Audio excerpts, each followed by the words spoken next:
Hello and welcome to the third video in my series on conflict management. My name is Ania Kolbuszewska, and in this and the next video we'll be looking at goals in conflict, at why it's important to recognize them, and very importantly, how to do it. Already in the 1940s, an American researcher, Morton Deutsch, suggested on the basis of his research that around 80% of conflicts have the potential to be resolved as a win-win. And this idea became one of the cornerstones for modern conflict management research and practice, but also for alternative conflict resolution methods, such as, for example, mediation. So if we know that about 80% of conflicts have the potential to be resolved as a win-win, why is it that majority of conflicts do not result in a win-win? There are, of course, a number of reasons for this, but the two major reasons are these. First of all, in conflict, we each come to the table with deeply ingrained ideas about conflict and conflict resolution strategies.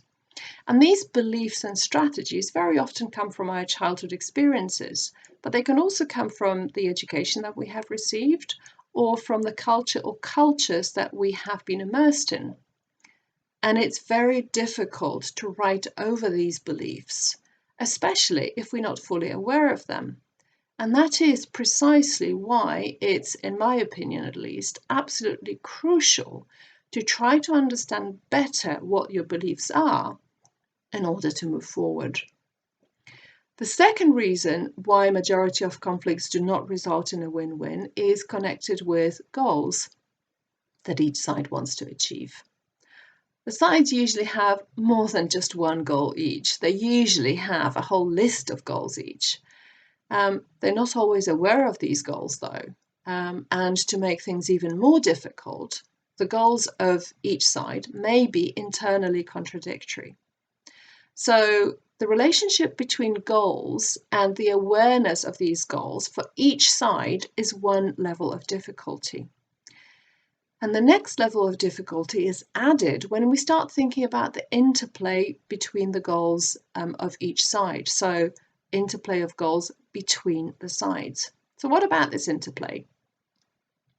Theory of cooperation and competition, which was first put forward by Morton Deutsch and later developed by David Johnson and Rog Johnson, presents two types of interdependence of goals of the sides.